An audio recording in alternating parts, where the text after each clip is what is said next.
Well, buenos tardes a todos and feliz casi Cinco de Mayo. Today it's my great honor, on behalf of the First Family, to welcome you to the White House on this eve of Cinco de Mayo. Thank you.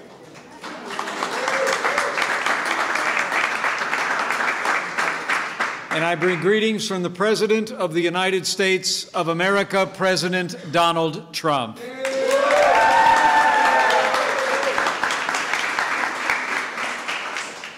And we are so proud of this cabinet.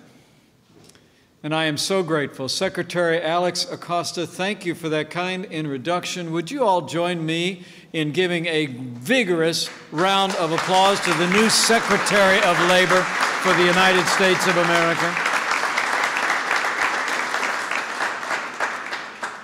And Jovita Carranza, thank you for being here, and congratulations on your nomination to become the next Treasurer of the United States of America.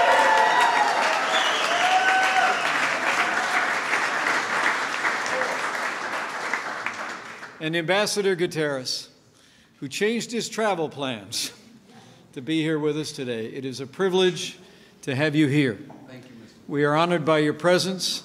Thank you for all that you do to build a stronger relationship between the United States and Mexico. We are truly grateful.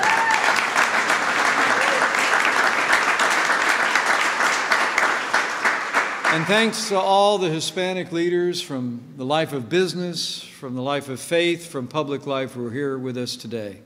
Especially let me thank Mario Rodriguez and the members of the President's National Hispanic Advisory Council and our sponsor, the Hispanic 100, for putting on this great, great celebration on the eve of Cinco de Mayo.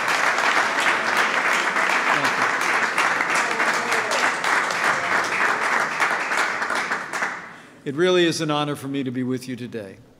The President personally asked me to join you today as we celebrate this important moment in the life of this nation and in the history of so many Americans.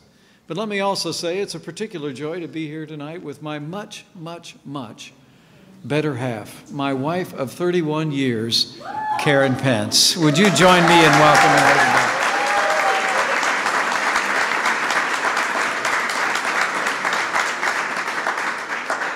The President asked me to be here today to help all of you commemorate a day defined by courage and sacrifice in the defense of freedom.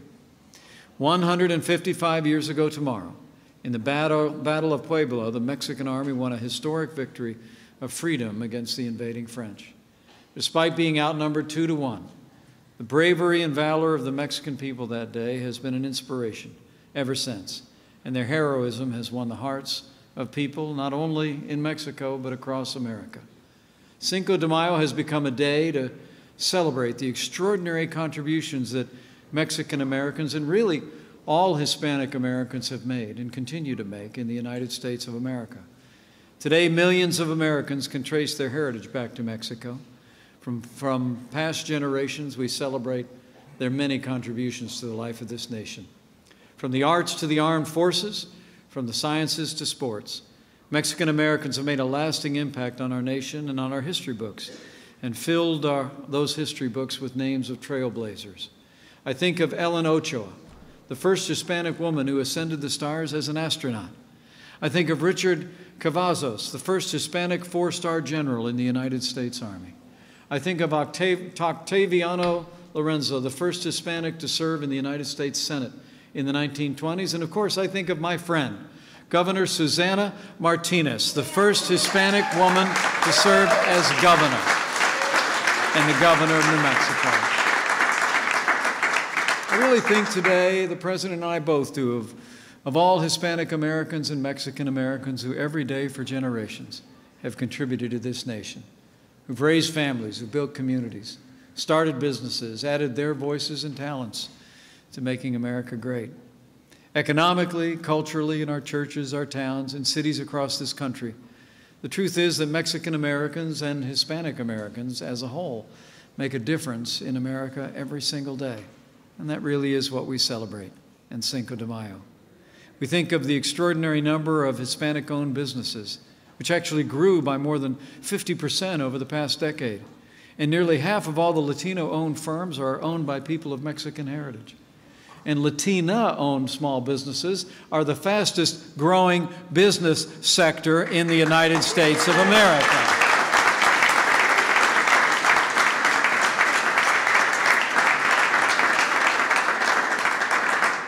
And for more than 150 years, Hispanic Americans have served with distinction in every branch of the armed forces of the United States of America. And we honor their service now and always. The regiment in the Civil War, from the Arizona's National Guard Infantry Regiment in World War II, which General Douglas MacArthur called one of the greatest fighting combat teams ever deployed for battle. Hispanics have a long and proud history of putting on the uniform to defend our freedom and our very way of life. Over 250,000 Latinos today are serving in the Army, the Navy, the Air Force, the Marines, the Coast Guard, and our reserves at this very moment. Folks, Mexican American and all Hispanic American communities are one of the most vibrant threads in our national fabric.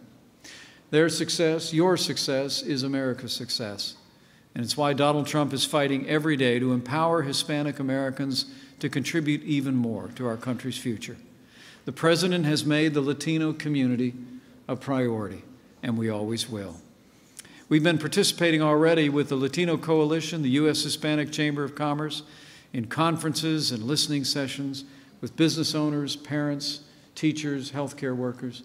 The President's made a point, as we've had listening sessions one after another at the White House, to ensure that we're hearing from the Hispanic community in America as well.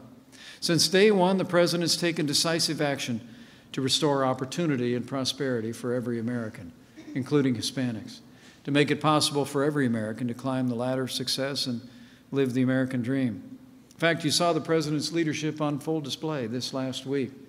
Thanks to President Donald Trump, what you saw pass in the House of Representatives today is the beginning of the end of Obamacare.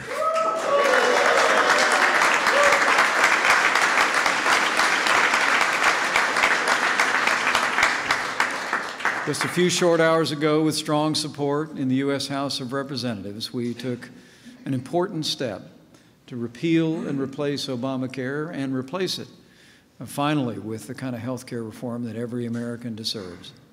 But it's not just health care. President Trump's agenda also includes taxes and regulation and energy.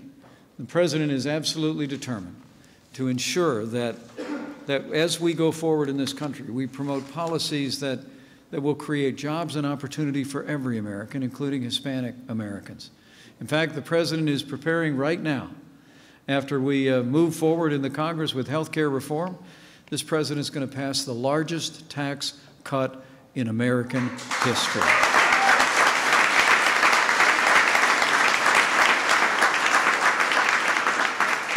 All these issues we know are very important to the Latino community as they are to every American. Just yesterday, the President also hosted a group of students from here in Washington, D.C., including many Hispanic children, to celebrate another important step, a step for educational opportunity. The President, in this week's spending bill, a bill he'll sign tomorrow, was able to extend the educational voucher program here in our nation's capital, opening doors of opportunity for disadvantaged children. You know, the D.C. Opportunity Scholarship Program really is a case study in school choice success. When the President signs this renewal into law in the spending bill this week, it will be a victory for families in Washington, D.C. You know, President Trump is really fighting every day, and will keep fighting every day with Secretary Betsy DeVos at the helm to make sure every child in America has access to a world-class education of their choice.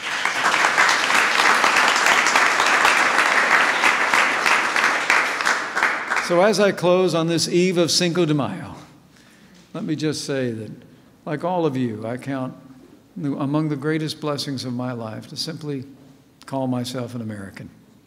And we're all descended from those who didn't have that blessing and strive with all of their might to obtain it. We are, as the saying goes, with a few exceptions, a nation of immigrants. And that's as true today as it was at the hour of America's birth. In his joint address to Congress, President Trump promised to, in his words, serve, protect, and defend the citizens of the United States, to strengthen the nation's security, to restore respect for our laws. Our president believes that a system based on the rule of law will benefit every American, including Hispanic Americans, through renewed safety and prosperity. And as President Trump said to Congress, real and positive immigration reform is possible.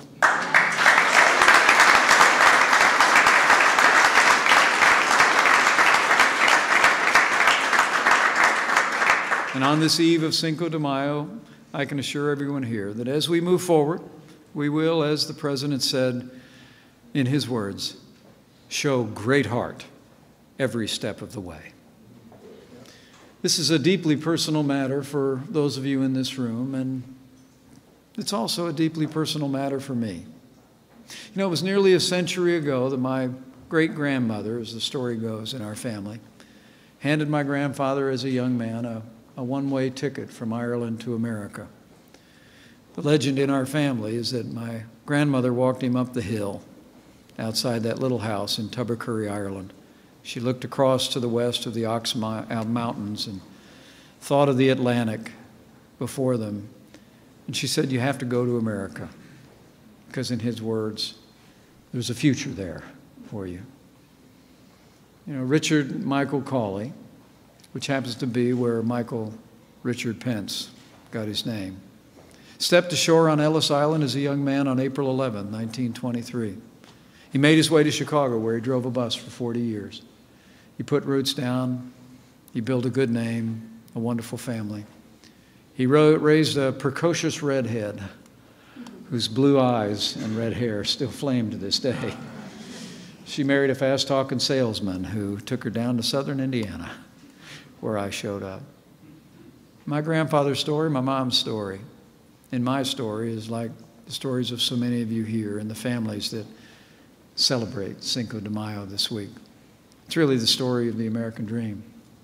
My grandfather was an Irishman by birth, but he became an American by choice and was proud of it. And when he went home to be with the Lord in 1980, he left behind a family and a grandson who will forever be grateful for his courage and his willingness to come.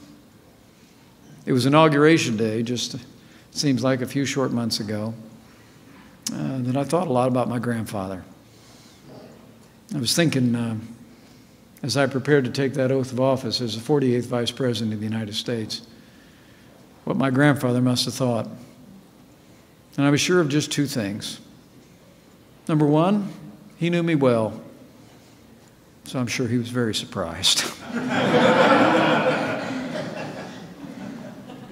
And secondly, I just know, looking down from glory, that immigrant grandfather of mine knew that he was right. He was right about America.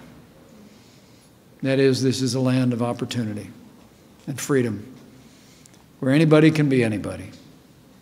You know, it's the greatest privilege of my life to serve as vice president to a president who each and every day is working his heart out to renew the American dream and the opportunity to live that dream for everyone in this country.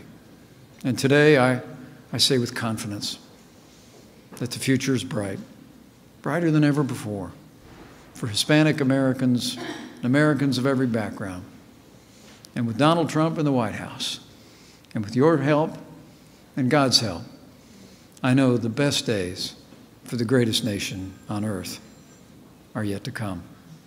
So thank you for coming today, and happy Cinco de Mayo.